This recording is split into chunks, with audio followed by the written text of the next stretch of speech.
Bismillah, kita bisa melanjutkan lagi ngaji filsafat kita.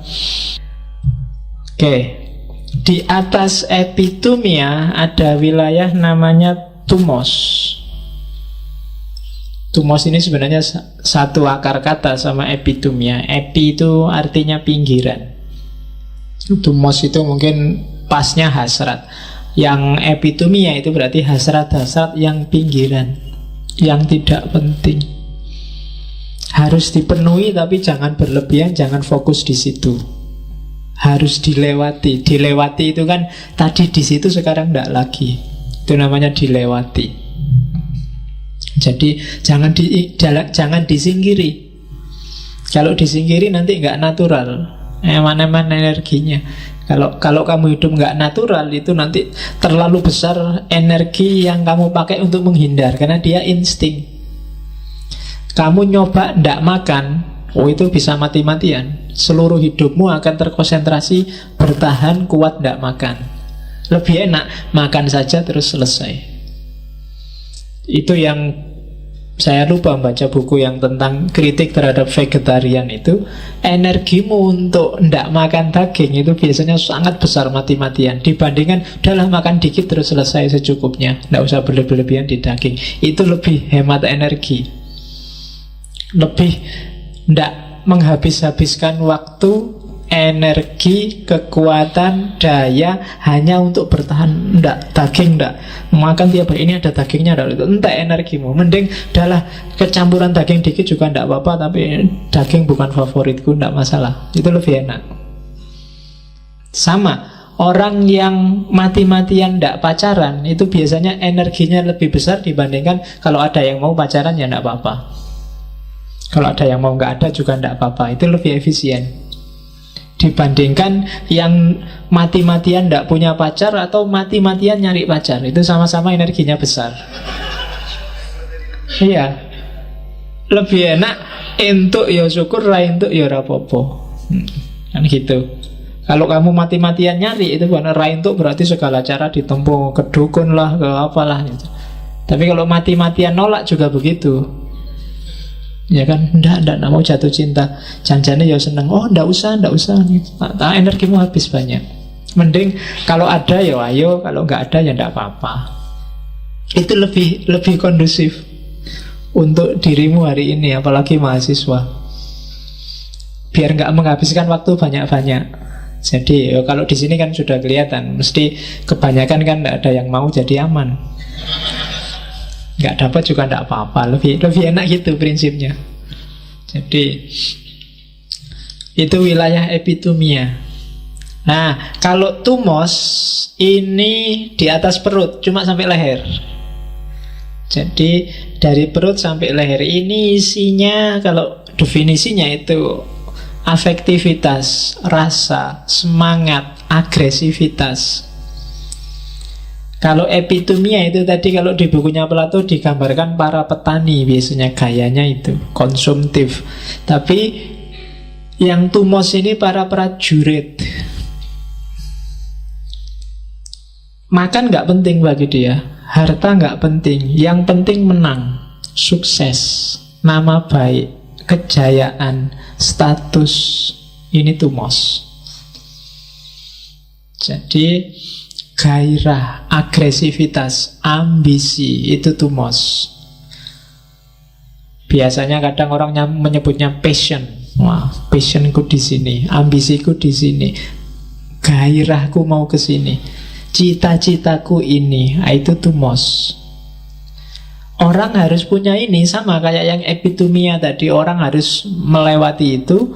Orang juga harus punya tumos. Kalau enggak, hidupmu dingin, nggak ada apinya, nggak berhasrat. Cuma jangan berlebihan. Tetap lagi-lagi harus dikontrol oleh rasio. Saya Pak pengen lulus cum laude, nggak apa-apa, tapi kontrolnya tetap pakai rasio, biar nggak salah kaprah. Saya Pak pingin jadi pahlawan, boleh, nggak apa-apa, asal nggak kesiangan. Kan gak enak kalau pahlawan kesiangan, nanti orang menyebutnya, wah kamu pahlawan kesiangan. Oke, jadi tumos itu api hidupmu, agresivitas, gairah. Biasanya orang-orang di level ini nggak peduli, nggak miskin juga ndak apa-apa, asal kita jaya, asal kita terhormat demi nama baik. Wah, itu namanya tumos. Status jadi sangat penting.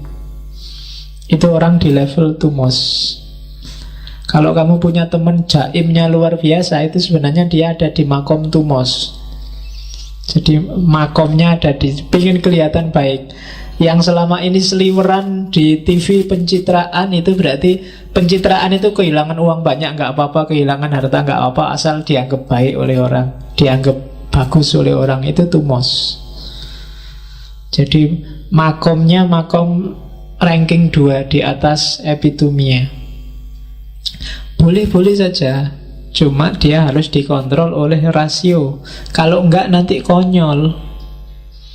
Dermawan sih dermawan, ingin bantu orang, tapi kalau semua hartanya dikasih, itu konyol. Ya harus dikalkulasi. Nanti sodakoh pak, saya ikhlas pak, semua yang ada di dompet tak sodakohkan. Nanti pulang naik apa? Besok makan apa? Itu namanya konyol. Maka rasio juga tetap harus main. Sekarang kamu jadi penyumbang, jangan-jangan besok kamu jadi orang yang disumbang. Ya kan? Itu namanya bunuh diri, itu namanya konyol. Tumos, dia pengen nyari status sebagai dermawan. Pak, saya pengen dianggap anak soleh pak. Ya terus setiap hari puasa Senin Kemis. Saya puasa Daud aja sekalian pak, sehari puasa sehari enggak. Dapat seminggu, terus hari minggunya dibawa ke rumah sakit akhirnya. Ya kan? Nah, harus dihitung kalkulasi, harus pakai pertimbangan akal. Maka rajanya harus akal. Ukurlah kekuatanmu sendiri, ukurlah kapasitasmu. Nah, yang paling penting ini kepala, logistikon atau logostikon. Jadi logostikon itu rasio, akal, mikir. Dia harus jadi rajanya, dia harus jadi saiznya dalam hal apapun, bahkan termasuk agama. Beragama itu yang paling penting menurut saya, beragamalah secara cerdas. Jadi tetap dikontrol oleh pikiranmu. Jangan beragama dengan mengosongkan pikiran. Apalagi hari ini. Nanti kamu bisa dimakan oleh ideologi-ideologi yang tidak jelas itu. Boleh kamu ikut ideologi apapun, asal sudah masuk lewat size-nya hidupmu, yaitu rasio. Logosmu harus main. Jadi ini wilayahnya kepala, jadi leher ke atas. Jadi sopirnya tetap harus di sini. Makanya nanti saya tidak tahu Ghazali pernah baca Plato apa enggak. Dia ngomong negara itu ya kayak tubuhnya manusia. Siapa yang bagian hati, siapa yang bagian perut, siapa yang bagian kepala. Nah, maka kenapa raja itu harus filosof, presiden itu harus filosof? Karena filosof lah hakikatnya kepala. Dia yang ngatur, dia yang ngontrol. Jadi raja nggak harus ikut jalan-jalan ke bawah, kerja di bawah, enggak harus. Dia tugasnya ngontrol, ngukur kekuatannya, terus ngontrol sampai ke bawah. Dia tidak harus ikut kerja, karena tugasnya tangan ada sendiri, tugasnya kaki ada sendiri, tugasnya hati ada sendiri, tugasnya perut ada sendiri. Yang mengendalikan kepala, akal. Jadi logos harus nomor 1. Size-nya tadi, sebagus apapun kereta, kalau size-nya ndak beres, ya ndak beres. Secanggih apapun fasilitasmu, kalau akalnya nggak jalan, ya hidupmu kacau balau. Arahnya nggak jadi ke atas, tapi mungkin nabrak kiri, nabrak kanan. Nah, itu logos nggak saya jelasin panjang. Kita ngaji filsafat ini hakikatnya adalah melatih kepala, melatih logos. Karena dia kuncinya hidup kita. Nah, terus yang bikin jiwa bisa terbang adalah eros. Jadi eros ini agak beda sama philia, filosofia. Jadi kalau eros ini ada hasrat ikut main. Jadi ada semacam ambisi, ada semacam keinginan. Eros ini yang mewarnai di 3 jenis bagian jiwa yang atas, epitumia, tumos, dan logostikon.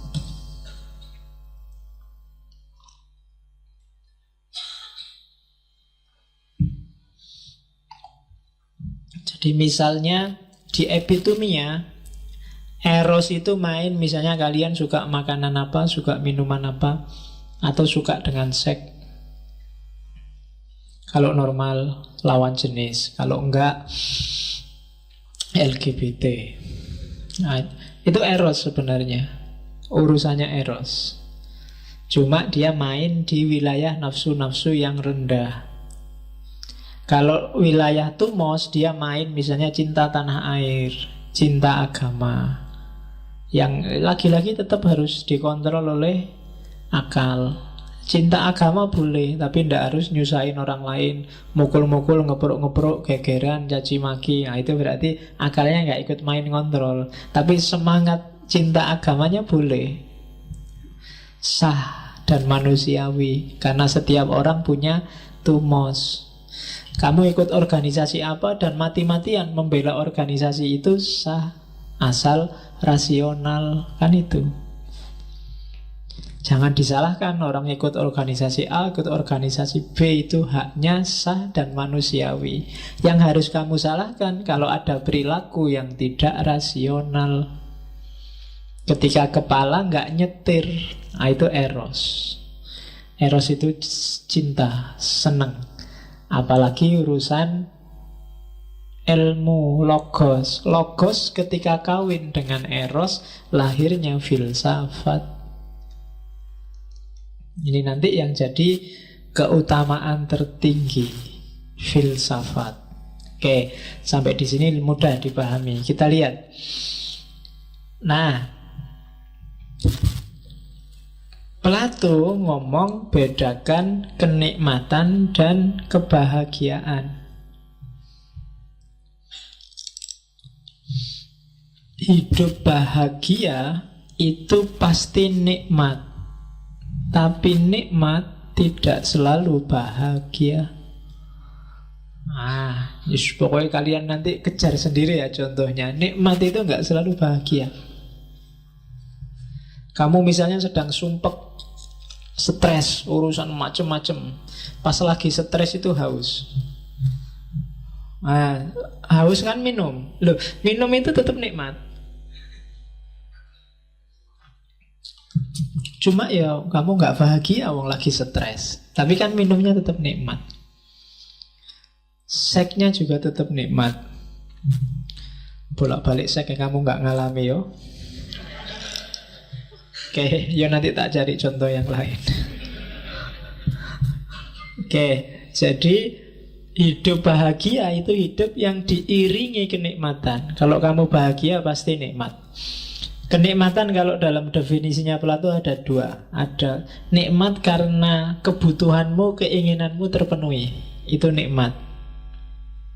Ada nikmat yang lebih hakiki, yaitu nikmat yang tidak tergantung pada perubahan fisik. Ini biasanya lebih lama, lebih abadi. Jadi ketika kamu merasa nikmat karena minuman, ini kan nikmatnya tergantung pada adanya minuman. Ketika kamu nikmat karena makanan, nikmatnya tergantung pada adanya makanan. Ketika kamu nikmat karena seks, seks lagi. Ya memang itu wilayah Vienne. Berarti kamu tergantung pada adanya pasangan, adanya bawah perutmu yang sehat. Tergantung pada yang fisik. Carilah nikmat yang tidak tergantung pada fisik. Itu akan lebih abadi, katanya Plato. Contohnya apa? Nikmatnya ilmu, nikmatnya pengetahuan. Itu nggak tergantung fisik. Kamu mempelajari sesuatu terus paham. Wah, itu ternyata yang dimaksud. Itu nikmat dan nggak tergantung fisik. Meskipun kamu sedang lapar, sedang haus, tetap dia tidak berpengaruh. Beda sama yang tergantung fisik tadi. Jadi kalau yang tergantung fisik, fisiknya harus ada dulu baru kamu merasa nikmat. Tapi kayak pengetahuan itu kan nggak butuh yang di luar dirimu. Yang dibutuhkan cuma dirimu aja. Yang dibutuhkan cuma jiwamu aja. Seks butuh pasangan, makan butuh makanan, minum butuh minuman. Tapi pengetahuan nggak butuh. Cuma asal kamu sehat akalmu, jiwamu beres, jalan. Nah, yang tidak butuh sesuatu di luar dirimu ini lebih lama, lebih abadi nikmatnya.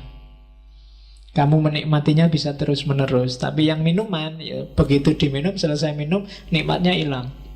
Seenak-enaknya makanan, minuman ada batasnya. Kalau nggak percaya, coba aja misalnya makanan yang menurutmu paling enak apa? Rokok misalnya, Pak. Saya paling senang itu ngerokok. Tapi kan tetap ada batasnya. Kamu ngerokok terus ngerokok juga tidak enak. Mesti harus ngerokok terus nggak ngerokok, terus ngerokok lagi, kan gitu. Harus ada jedanya. Itu fisik.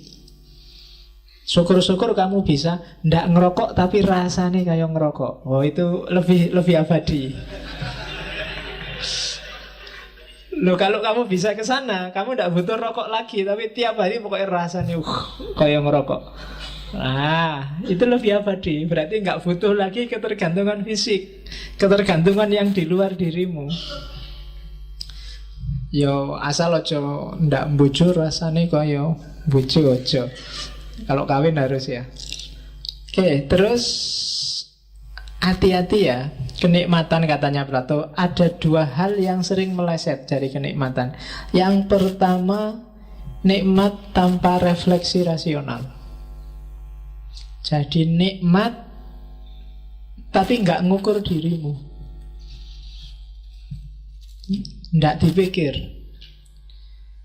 Pokoknya aku haus, ada minuman ya tak minum. Nggak mikir ini minumannya siapa, cocok ndak tak minum, ini jenis minuman apa. Itu berarti cari nikmat tanpa mikir, tanpa menggunakan akalnya. Mumpung aku butuh seks, ada yang nganggur, pakai aja misalnya. Nggak iso. Itu mesti nanti hasilnya menyusahkanmu sendiri. Jadi kenikmatan tanpa refleksi rasional itu tidak tepat. Kebalikannya juga tidak tepat. Refleksi rasional tanpa kenikmatan, mikir tok. Mikir, kalau aku haus itu harusnya minum. Minum itu memang hakiki dalam hidup. Iso ora iso.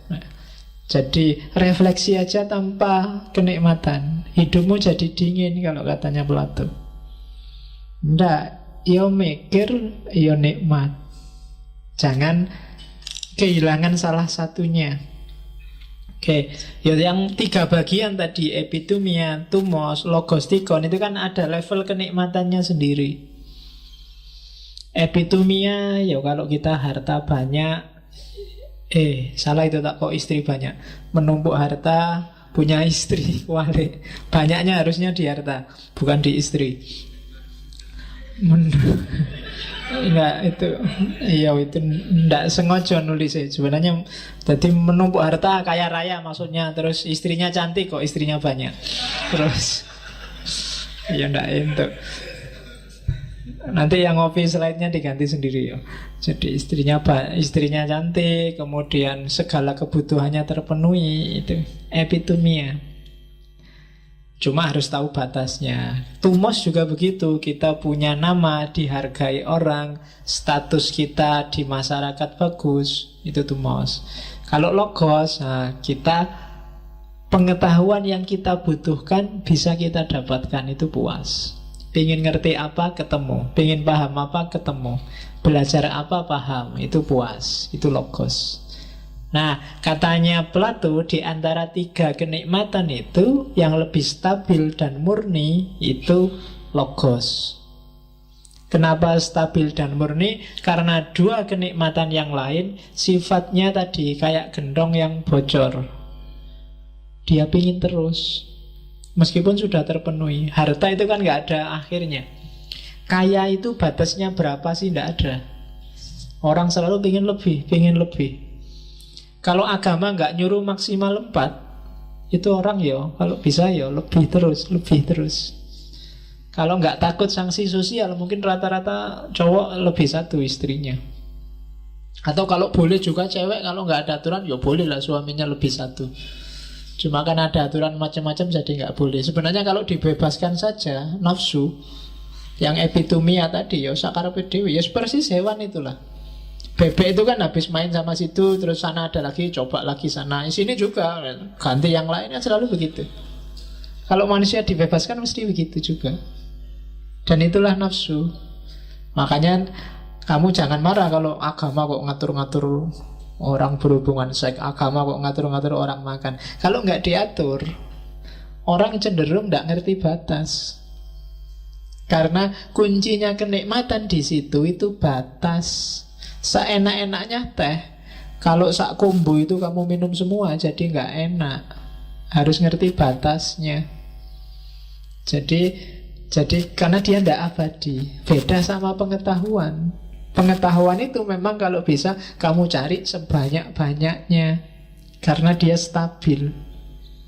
Tidak kayak nafsu, nggak kayak makan, minum, seks. Jadi untuk ngerti ini, ngerti takarannya, kapan harus berhenti, kapan harus nambah, ya lagi-lagi rasio yang harus main. Ketika rasiomu bisa main, ngontrol kenikmatannya epitomia, tumos, dan logostikon, otomatis kamu akan bahagia. Karena kamu tahu, jadi bahagia itu justru terletak ketika kalian tahu batas. Kapan harus berhenti, kapan harus jalan. Kalau kalian tidak ngerti, pokoknya harusnya kamu berhenti kok kamu jalan, harusnya kamu lari kok kamu duduk, ya biasanya nggak bahagia. Harusnya sudah kamu tembak, kamu diem aja. Ditembak orang lain, kamu marah-marah. Ayo salahmu dewe. Kenapa waktunya gerak, kamu diam. Waktunya diam, kamu gerak. Akhirnya tidak bahagia. Maka akalmu harus cerdas, rasiomu harus jalan. Kan lebih enak ditembak aja dulu, urusan ditolak, urusan belakang, daripada nunggu ditembak temanmu. Oke. Terus, nah, hakikatnya katanya Plato, sebenarnya sih manusia itu bebas. Kamu mau milih apa aja sebenarnya bebas. Cuma ada batas tadi. Paling enggak katanya Plato, batas yang pertama adalah tuntutan jasmania. Maka enggak usah gaya, saya tidak akan makan lagi pak, saya tidak akan kawin pak, saya itu namanya gaya. Ya bebas sih, kamu milih tidak kawin, kamu milih tidak makan, tapi badanmu mau nggak mau dia nuntut untuk dikasih makanan, untuk dikasih minuman. Jadi manusia itu bebas, tapi ketika dia ingin memutuskan sesuatu, banyak hal yang memageri dia. Ya tuntutan, kalau boleh sih saya pulangnya nggak usah naik motor, kalau bisa terbang lah, nggak iso. Ya tetap butuh motor, butuh mobil, terbang nggak bisa. Kalau bisa ya pak, saya itu nggak mandi seminggu lah, tapi badan saya nggak bau, ora iso. Itu batas namanya. Betul. Kalau bisa pak, 1 bulan ini saya nggak makan biar duitku utuh, nggak bisa. Tetap kamu butuh makan. Jadi sak bebas-bebasmu, katanya Plato, tuntutan jasmania akan membelenggumu. Karena ini sifatnya natural, alamiah. Gak bisa saya bertekad akan puasa terus-menerus sampai Indonesia bebas korupsi. Ora iso. Nggak mungkin. Jadi ya kayak kamu demo yang mogok makan itu loh. Paling sak kuat-kuatmu 3 hari. Itu aja sudah lemes, enggak karu-karuan. Kadang-kadang mogok makan tapi kan enggak mogok minum pak. Jadi waktunya ya minum yang banyak. Minumnya sereal lagi. Iya. Ya podo wae itu namanya nggak mogok makan, minumnya sereal. Oke, sama kayak dulu saya punya teman puasa mutih. Cuma waktu dia puasa mutih ya ternyata ya podo wae. Waktu buka puasa dia makannya pakai kuahnya soto kan putih, terus tahu kan putih, terus pakai putihnya telur ya putih juga, terus makan ayam tapi dagingnya aja kan putih, ya podo wae jenenge ndak poso mutih. Yang penting warnanya putih gitu. Oke, terus itu yang fisik. Hasrat jiwa kan juga nggak bisa. Secanggih-canggihmu pokoknya saya puasa ndak akan kawin Pak, raiso. Itu insting. Dipaksa kayak agama tertentu mungkin iya, tapi ada represi yang luar biasa, pemaksaan. Saya bilang tadi energimu habis untuk itu. Mending kawin aja terus mikir yang lain daripada tiap hari kamu teng mikir nahan itu. Termasuk yang menurut saya yang sudah punya pacaran suwe wis kawin wae. Daripada wah ini pacaran Pak belum muhrim jadi nggak boleh nyentuh, tiap hari ketemu nggak boleh nyentuh. Jadi kamu bertahan mati-matian nggak boleh nyentuh. Kalau mau nyentuh action nyebrang jalan dulu, nyebrang yuk terus nyebrang. Alasannya nyebrang jalan. Iya. Oke, iya kan triknya begitu tak kandani. Kayaknya nyebrang terus dicekel tangannya lumayan gitu. Oke, itu hasrat, insting itu sebenarnya. Jadi yo carilah jalan yang jangan dibendung, tapi cari jalan yang baik sambil ngukur kapasitas dan kekuatanmu. Tapi di situ kita tidak bebas, katanya Plato. Jadi kita itu bebas, tapi dalam hal tertentu kita ada batas. Nah, dari situ nanti Plato mengkategorikan manusia jadi 3.